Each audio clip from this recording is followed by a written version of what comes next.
Listen, I'm not your girlfriend. And I'm not your mother. But you'd better finish that pickle, or else I'm stealing it. Truth. They're the best part of the meal. A little rubbery in this place, though. Me? No way. The food's decent, but it's that thing about not wanting to eat at your place of work. Mixing business and pleasure. Well, feels like forever. At this point, it's less what I do and more who I am. But not Thursdays. Today's my day off. That's okay. It's nice to sit on the other side of the counter for a change and see how the other half lives.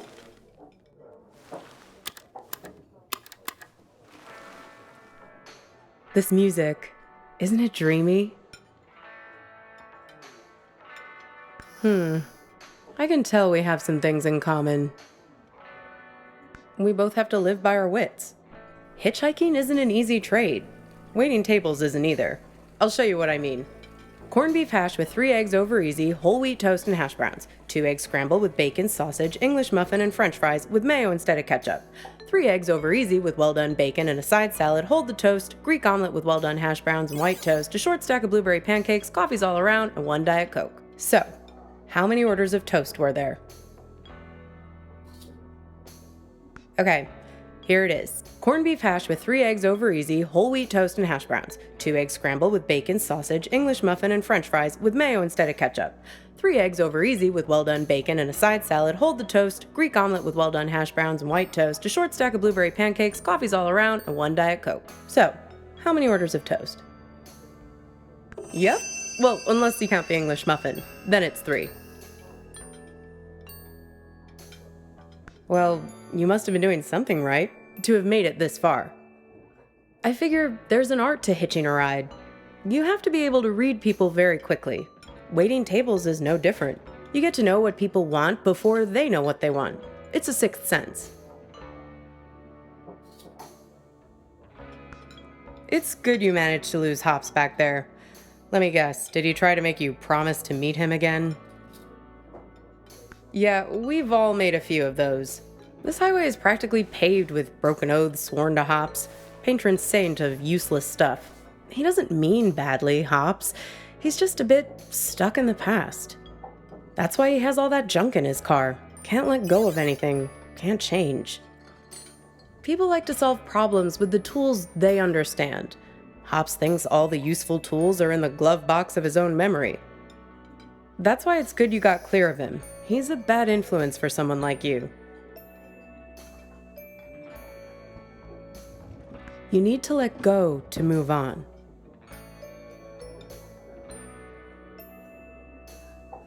I don't know, but driving in the rearview mirror will only get you so far. You can't live in the past. Well, judging by the faces in this place, you can't live in the present either. Look at these blue screen zombies. Everyone glued to their phones. Depressing.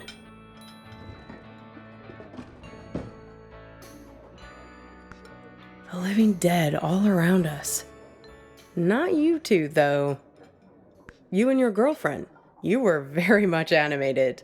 Although, maybe not in a good way. That was some argument. You were right over there, sitting at the counter. Well, I'm not one to eavesdrop.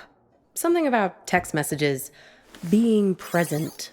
The usual suspects when it comes to couple arguing somewhere in public in the 21st century. I only caught the end of it. It was one of those things that suddenly boils over. One moment you were sitting there having your strawberry rhubarb pie and trying to figure out where the next gas station is. The next moment, when I came back with your check, there was this big scene with you storming out the door. Beats me. You didn't come back, though. She hung around for another 20 minutes, mainly talking on her phone. Then she got her stuff and left. Seemed like she was making a plan to meet somebody. Nope. See, I'm not that nosy. But when I was wiping down the counter, I found this. Have a look. You might find it interesting.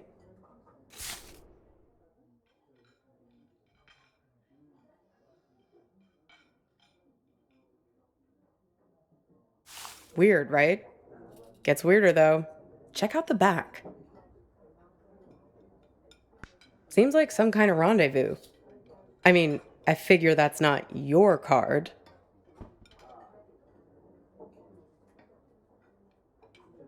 I know, right?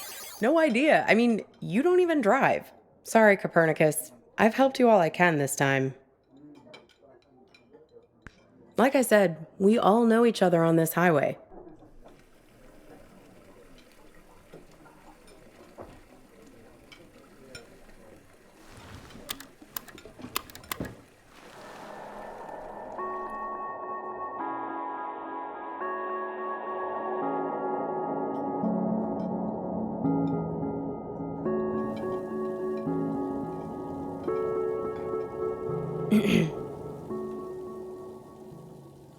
Pass me the menu, will you?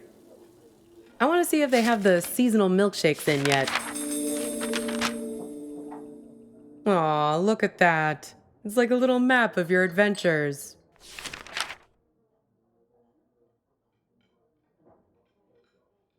How convenient. Even your gas station is there. Did you notice? It's a typical sign, you know, of a lucid dream. Random happenstance, strange coincidence. This might be a good time to test if you have superhuman strength or can fly or something. I think I'll have peppermint mocha or vanilla caramel.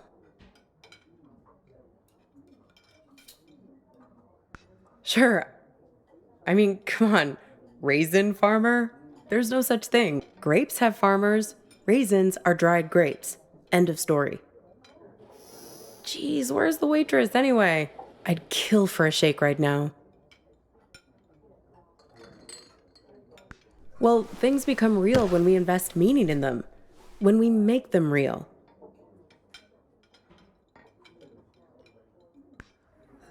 It's not a theory. There's a poem about this. A guy is having an argument with his friend. He's freaking out because the meaning of every word, everything, every idea seems to be falling apart. After a while, I understood that talking this way, everything dissolves.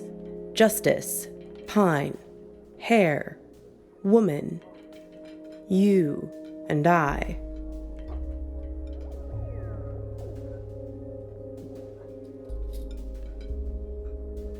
Exactly. Booth, menu, you, I, mustard, mustard. It all starts to dissolve. It's my day off reading.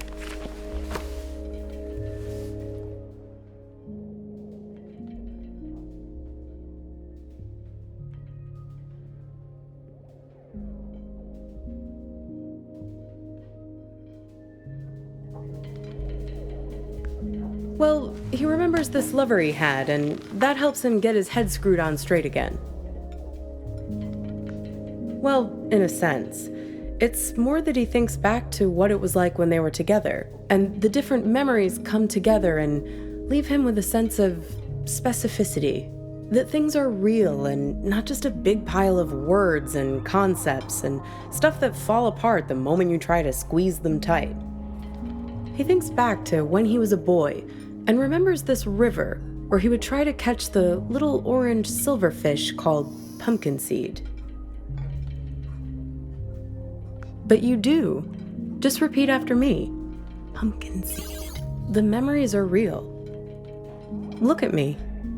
Don't forget me. See me for who I am. Pumpkinseed.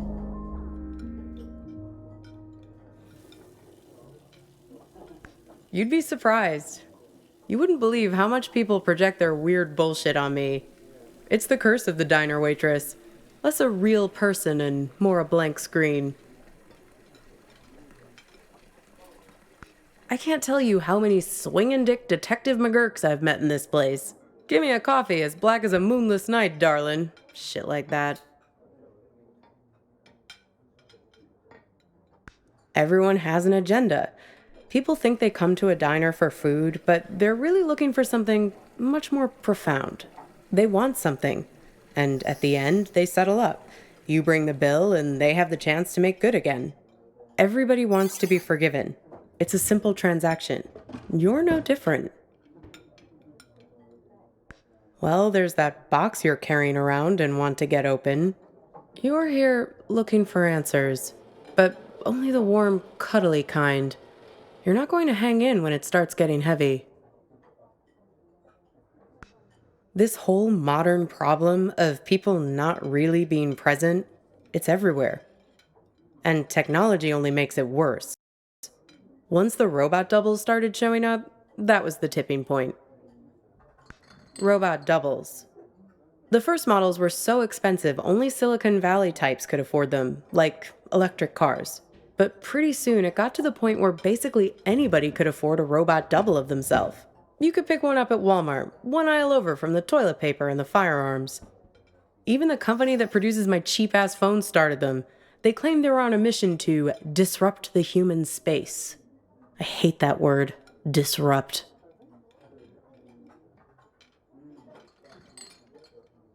They pretty much do your bidding, but you have to be careful. It acts like you, but it only performs at about 70% of your capabilities. It's you, after a bunch of drinks. So, if you're smart, you only trust it to do really simple things for you. Go to the post office, jury duty, fill in for you at your boring job. But people are lazy. They grow dependent on their robos, use them for all kinds of things they shouldn't, making complex calculations, blowing up boulders. People send their robos off to be with their wives, their families, while carrying on affairs. Check it out. Imagine you and I are in a relationship. Then you notice I'm acting a little slow. My eyes aren't focusing quite right. Like this. Look. See it? You just need more practice.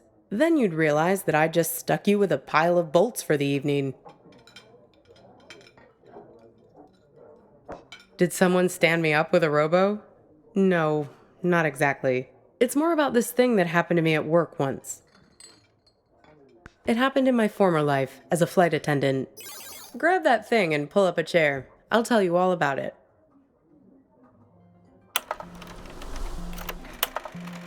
You feel like a sack of bolts yourself doing these safety demonstrations.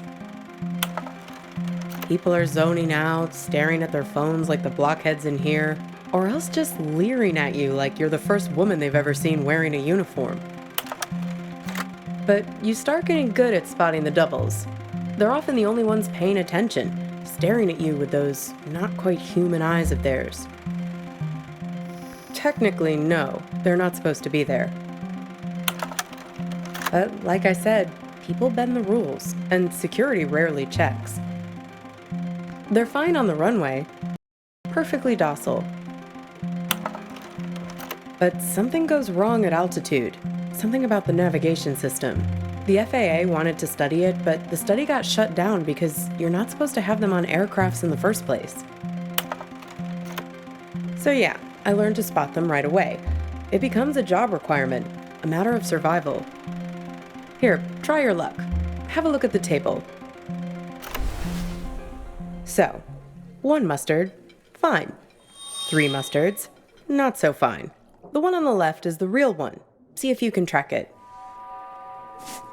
Keep your eyes on the prize. 10 will get you 30.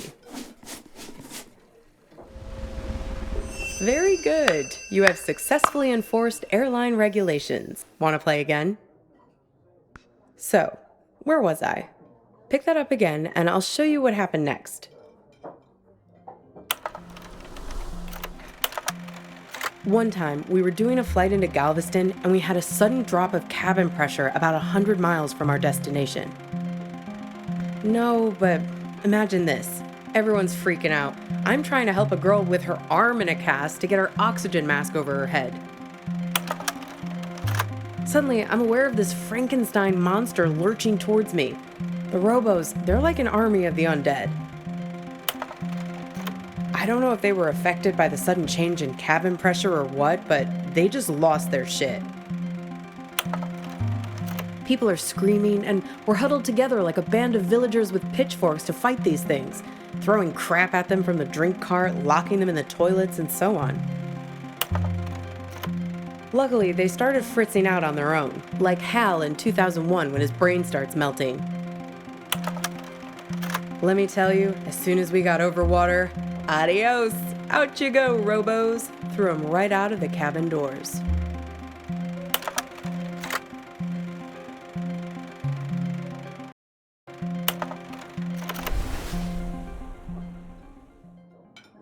Throwing the robos off the plane? No, you're right. That didn't actually happen. You can't just open the hatch door like that. But it's a nice image, right? I like to think of it sometimes when I'm lying in bed trying to sleep. Maybe so. They're everywhere these days. I can see one in this diner right now, in fact. Can you find it?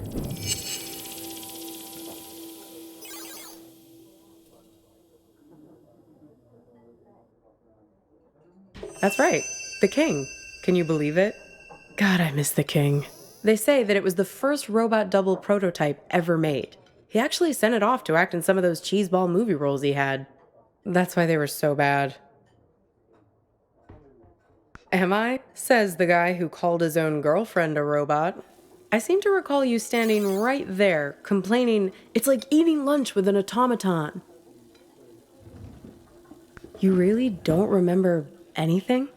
What you were fighting about? What happened next? Could be. Well, I've got a little game that might help you remember. It's kind of like a telephone seance. Ready?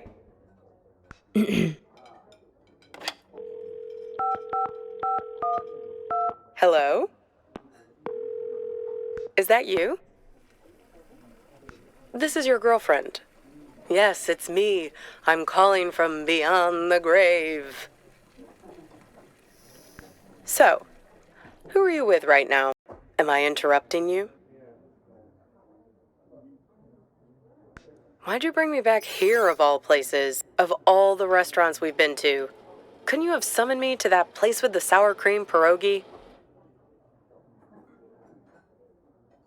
See, I told you this is a good game.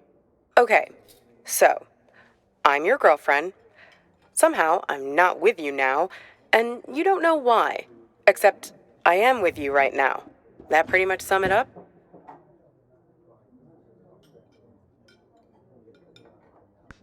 No, this is my game. I get to ask the questions first. What's with this gas station you're trying to get to? What are you hoping to find there? We need to get gas in a sec. Hey, stop it! It's like we spend 1 year falling in love and the next 4 breaking up, right? What took so long? Were you just afraid of being alone? Or maybe you didn't want to be the guilty one, the one who blows things up and hurts me. Were you waiting for permission from me to end it? Waiting for me to give you... Exactly. Waiting for an excuse. What? You didn't want to break anything. You couldn't get over the idea that this great future we were supposed to have could just be wiped out. The beacon we'd always talked about, our light in the bottle, gone. You left it to me.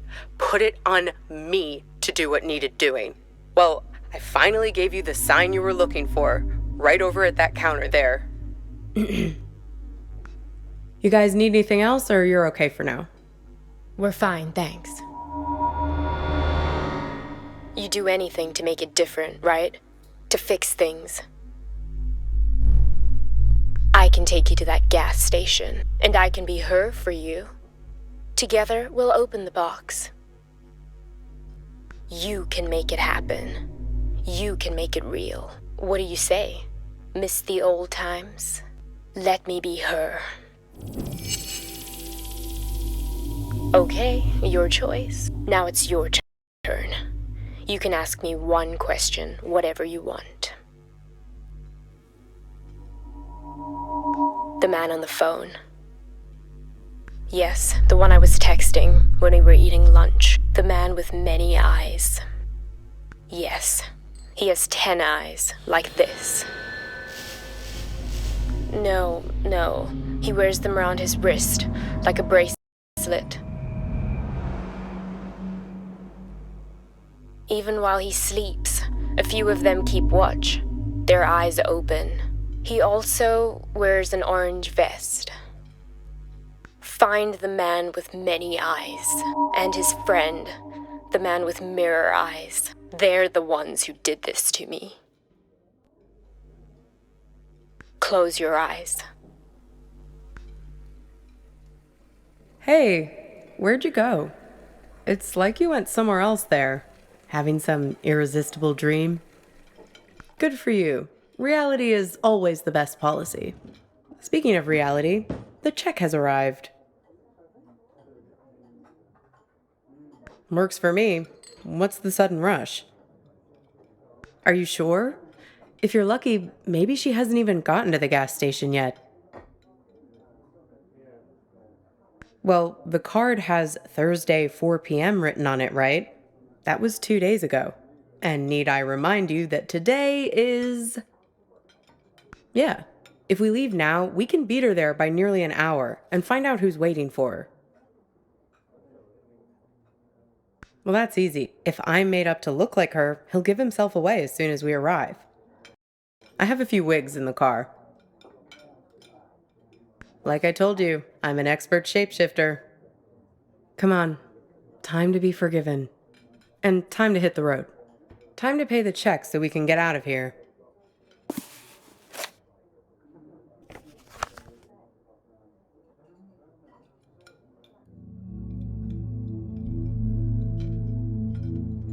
This thing about robots is chilling. It says that 60% of the workforce won't have a job in 20 years.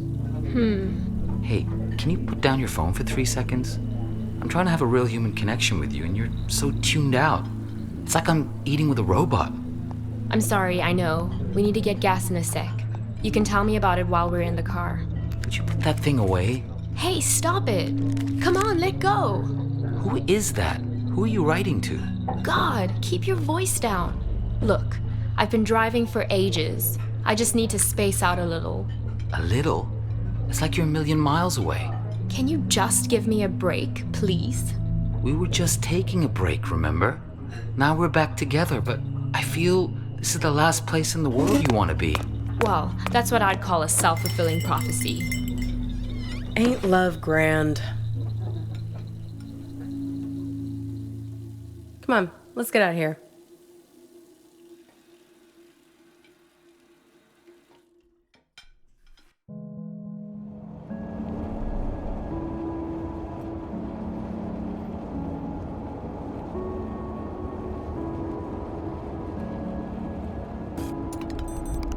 How do I look? Good. I'm a very apt pupil. A very apt pupil. Here, take my phone. Call for help the moment something looks fishy.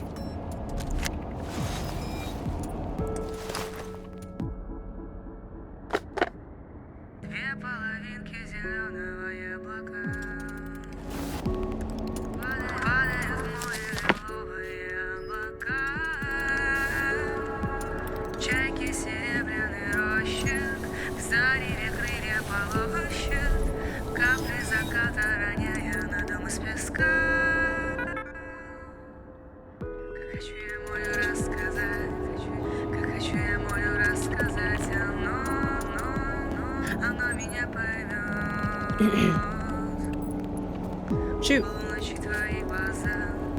Right?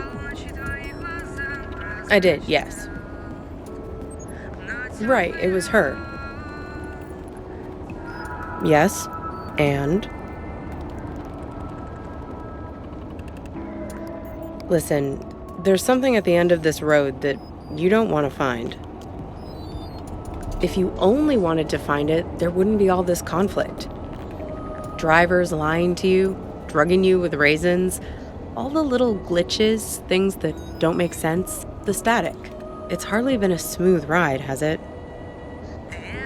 I'm just saying, there are two sides to every story, right? The argument back at the diner, maybe there was something missing for her. something missing between the two of you. Have you stopped to think for a moment about why you keep finding these photographs? Why they are so important to you? They're a way of capturing reality, right? They're objective, but they're also you. They tell the story you want them to tell. That camera of yours, it's a weapon too. Take a photo of me, and in the photo, I'll never change. I'll never grow away from you. Well, let's test that hypothesis. So, what did you learn back there from your photo? Oh? Oh, you have my phone. Why don't you call it then? And you think he's also this man with all the eyes? Hey, you said he has 10 of them, right? Have another look at that card. 10 little eyes. See him?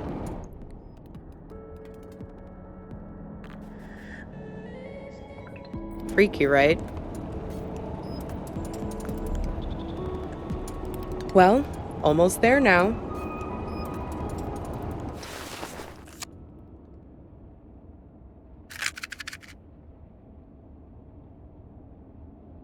Time to get in character. Sure, I can't see a thing. What gives? I can't. The car is jammed somehow.